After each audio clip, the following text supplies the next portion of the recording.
We're learning the Sichot of the Lubavither Rebbe in Chelik Daled. We tried to learn this before, but there was technical difficulty. So let's try it again. Maybe this time we'll have more success. Here we go. See, as you do, what's known was the Alter Rebbe, that the first Rebbe of Chabad Zocht said, "Was eret geheret," what he heard from the Maggid of Medrash in the name of the Baal Shem Tov.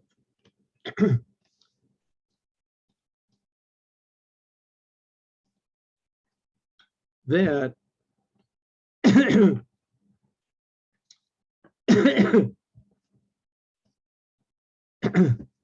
one of the reasons, what's the reason? That we do not bless the month of Tishrei in the Shabbos before the month of Tishrei, like all the other months, is that the 7th month is the first month of the days of the year. It's called the first month of the months of the year. It's really not. It's the first of the days of the year, and God Himself blesses it. And with the power that God blesses it, in the month of Elul, with His power, the Jews have the power that's given to us on the month of Elul is given to us the power to bless the rest of the months of the year. Okay, let me explain. The Jewish people, every month, the last Sabbath of every month, we make a special prayer. In the morning prayer, after the Torah is after the Torah is read, we make a special prayer that says, "May God bless the coming month." In Judaism, the months are very important. The month that we got out of Egypt, that's called the first month. In it is the holiday of Passover. The 7th month is the month of Tishrei. That's when we have Rosh HaShana and Yom Kippur and Sukkot. 3 very important holidays, to the point where it says it's the 7th month. It's the 7th month, the month of Tishrei. And the word Sheva is very similar to the word Sava, to be satisfied. It's the month that's satisfied, filled with commandments. Now, every month, the last Shabbat of every month, we make a blessing for the coming month. But in the last Shabbat of this month, the month that immediately precedes Tishrei, we do not make this prayer. We do not bless the month of Tishrei. Why not? Because it says that God, He blesses the month of Tishrei. And with this power, we have the power to bless all the other months of the year.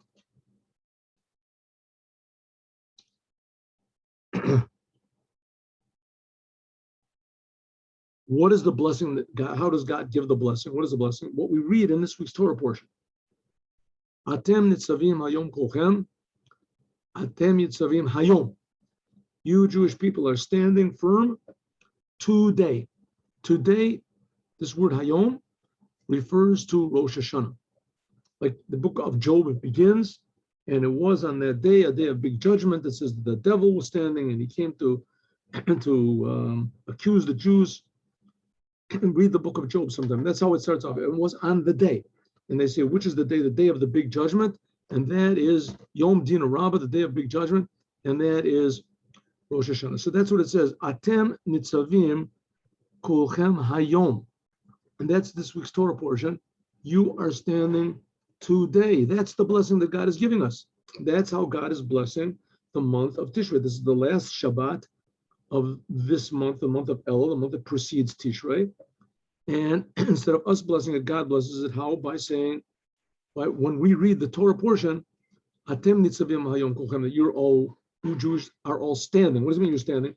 That even though this is judgment, and God is very severe, and God is a very severe and exacting judge, and He's got a right to. He creates everything. He makes everything. He's got a right to do whatever He wants to. And so if you do one little tiny thing wrong, you're in big trouble. The judge is sitting sternly on his throne or whatever, and he is judging you. The only thing is that if you look at the judge really closely, at Rosh Hashanah, you'll see the judge sort of winks at you a little bit. And you think, whoa, who is this judge? It's your father. The judge is your father. God is the father of the Jews. The Jews are the sons of God, and God is our father. So it's true, and that's what it means, Atem Nitzavim. You are all standing. It's a day of harsh judgment. God is very, very exacting, but you don't have to worry about it. You will all remain standing and victorious from this judgment. Namely, that you will win the court case on the Shabbat before Rosh HaShana. This Shabbat was the Shabbat right before Rosh Hashanah. This is the last Shabbat of the month of Elul. So we read Atem Nitzavim, you are standing. This is the blessing of God.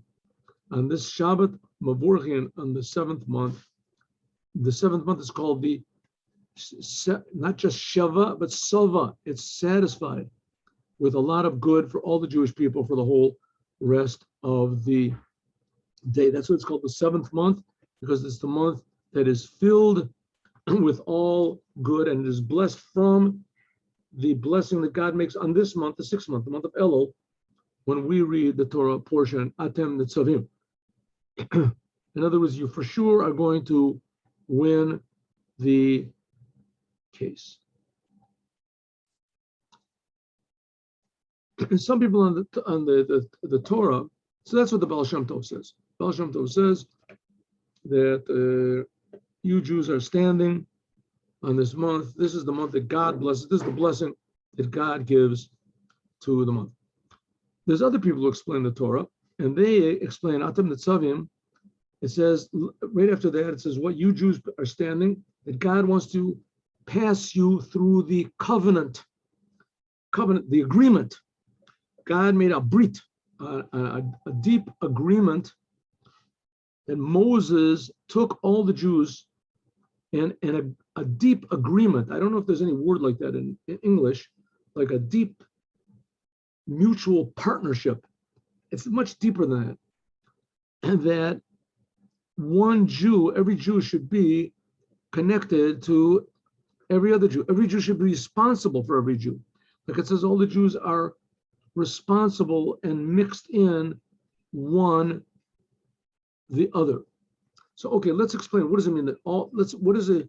This got to do with the first thing, that God blesses the month of Tishrei. He blesses it himself. We don't bless it. And that all the Jews are all mixed in. They're all like one body. They're all responsible one for the other. And it's this being responsible, this is the covenant that God made. Okay, so first of all, we have to understand, when does this covenant come into effect? Only when the Jews go into the land of Israel. So Moses is saying, you are going to go into this covenant with God, an eternal covenant today. But he didn't really mean today, so to speak. He really meant when you come into the land of Israel. Why? Why couldn't he do it beforehand? Okay, in order to understand this, we have to understand another general thing, which is not so understood. Usually when one person is like a surety, or he's responsible for another person, the person that takes the responsibility, he's higher than the one he's responsible for. And the Rebbe gives an example. For instance, if I go into the bank and I say I want to take out a loan for $100,000. So the bank will say, if you got someone that's willing to be responsible, to be a surety for this loan, and you say, yeah, there's a bum in front of the bank that he collects money. You know, he's got like $15, $20 in the bank. He'll be a surety. They said, what are you talking about? You have to have somebody who has of a higher status than you, that he can be a guarantor for you. You can't take somebody that's less than you. That's pretty logical, right? Okay, but here it doesn't seem to work according to logic. Here, every Jew is a guarantor for every other Jew. How can that be? There's some Jews that are the highest, some Jews that are very, very low, far away from Torah and far away from.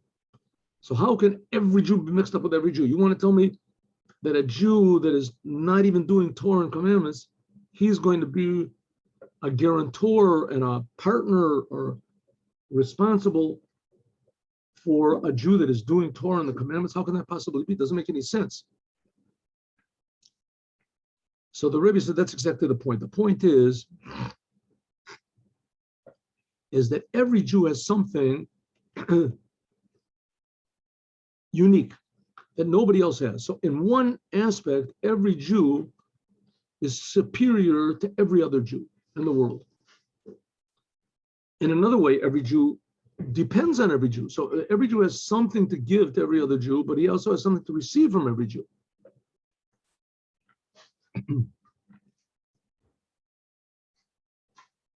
That's what it means all the Jews are mixed one with the other. They're all connected one to the other because every Jew has this good quality. On the sentence that says, you are standing today, the Alter Rebbe says that the Jews are like one big body. Just like a body has a head and a feet, and the head is much higher than the feet. But on the other hand, the head needs the feet to be complete. Without the feet, the head can't move. So we see that the feet, even though they're the lowest and the most insensitive and totally lacking intelligence or any other of these qualities, but nevertheless, they have a tremendous effect even on the head. You ask these people who are into reflexologists, they have these points on the foot that you can massage. So even the lowest part of the body has an effect on the head. Same thing as every single Jew.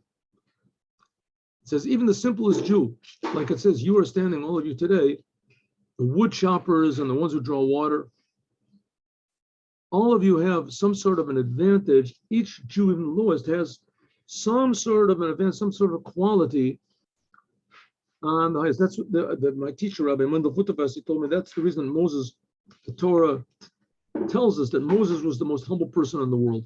Why? Because true, everyone has to receive from everybody in the world. In other words, let's just start with the Jewish people. How many Jewish people are there? Let's say 20 million Jewish people. It means there's 20 million things that I'm lacking.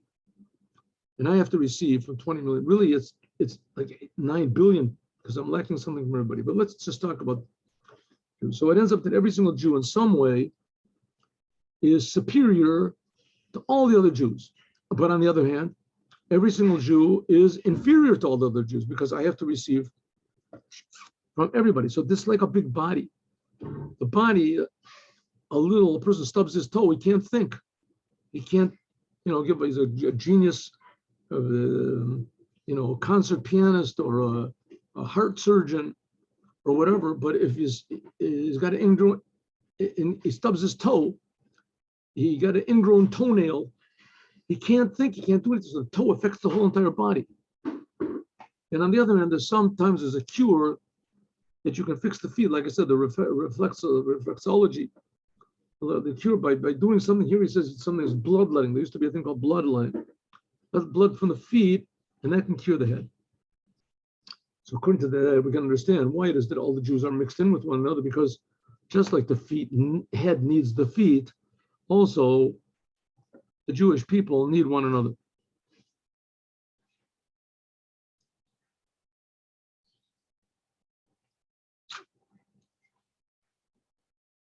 That's what it says. That's what the Alter Rebbe, the first Rebbe of Chabad, that's what he meant. That's what he meant. That the unity of the Jewish people, we can pay, it says, Hisasef Rosh Am Yachad Shiftei Yisrael. It's in the sentence in what Zot Bracha, right? Hisasef Rosh Am, that's what does it say? Hisasef Rosh Am Yachad Shiftei Yisrael. All the Jewish people are all gathered together. And where is this? It's a fifth sentence in Zot Bracha. It says all the Jewish people are all gathered together. That this brings that all of them are gathered together to be one. To be unified as one. All the Jews together are unified to be one. So unified is the same thing, right? So why did he have to repeat it? So he explains an example from the limbs of the body, the first Rebbe of Chabad, that every limb has some sort of a good quality in it, a unique quality, that because of this, every limb needs that one to be complete. So also it's the same thing with every Jew. Every single Jew has something they need one to the other. Now, and the fact is every single human being is so, but that's as far as the world goes. The Jews are like one person because the Jews have one particular job to do in the world. They're supposed to educate the world. So they can't be done if all the Jews are not all unified, because everybody has something to do, to give one to the other. Like it says, Kol Yisrael, Koma Achad Shlema. All the Jews are like one big body. So that's the language of the first Rebbe of Chabad. The Alter Rebbe is very exact. So there, it's under self-understood, self-verstanden. It's self-understood. In other words, it's to be, we can understand automatically that by him, there are no extra words by the first Rebbe. If he says that they are unified to be Yachad, when the Alter Rebbe says, Yachad liot achadim, he says that the Jews are unified to be like one. That by means of this, we can't. Why didn't the Alter Rebbe just say that they are like one? What do you have to say that they are unified to be one? He wants to stress in this two things. Number one, all of them need one the other. Therefore, they are unified. But also, all the Jews are like one big body, so they are really one. What's this point? What does it have to do with us? We can explain like this. In the unity from Jews, there are different types of letters. There's Yachad, there's unified, La'achadim, to be one, and Ke'echad, and to be like one. Yachad, La'achadim, Ke'echad. Let's see, the translations are not exactly right, but we're going to see what the implications are. Hebrew, in some ways, is much more exact than English in certain areas. There's these two levels. One is la'acharim, that the Jews are like unified, like one, which the Alter Rebbe is adding on. He explains the two ways that all the Jews need one another. That's what it means, la'acharim, they're unified. And all the Jews are like one body. That means that they are one. The simple meaning from this word yachad, means together, that they're all together. And namely, unification of different things. That's what it means they are unified. So let's again, what does the Alter Rebbe say? Let's see, that's what the Alter Rebbe says. The unity of the Jews is Yachad, is together, La'acharim, to be unified like one. So we have together, unified, and one. These are three different levels of unity in the Jewish people. Unified means you take a bunch of different things and you sort of glue them all together. Unified. Then the Alter Rebbe adds on that they are unified, that they are like one. Okay, so Yachad means together, Lecharim, unified, like one. That the Itachdut, that the unity of the Jews is not just that all of them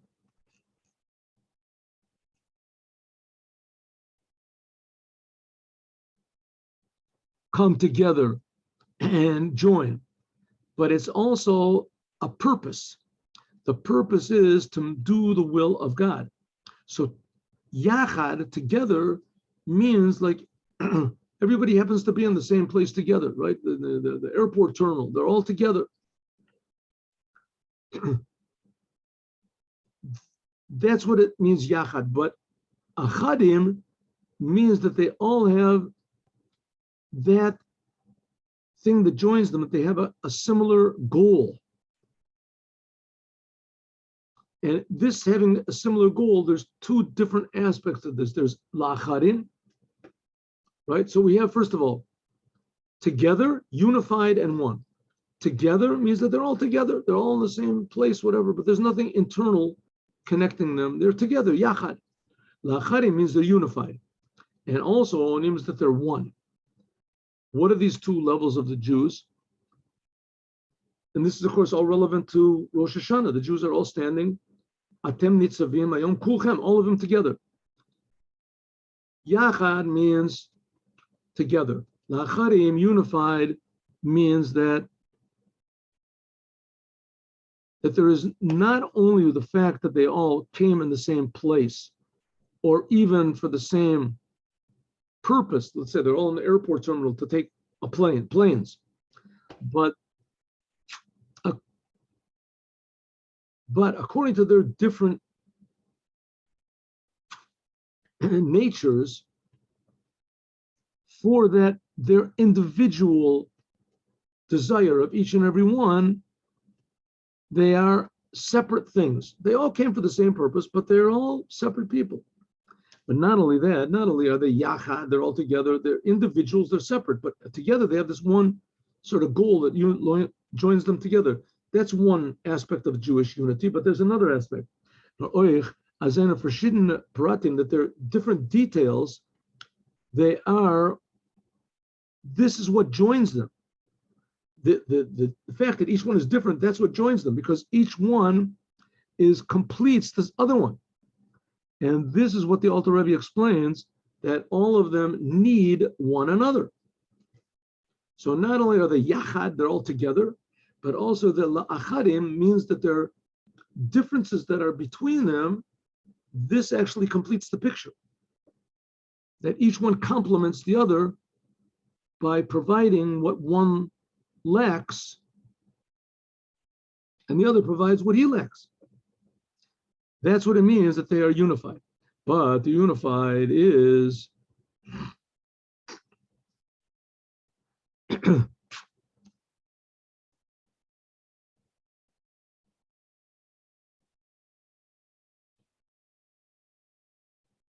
there's also something that they are unified that also can mean that what?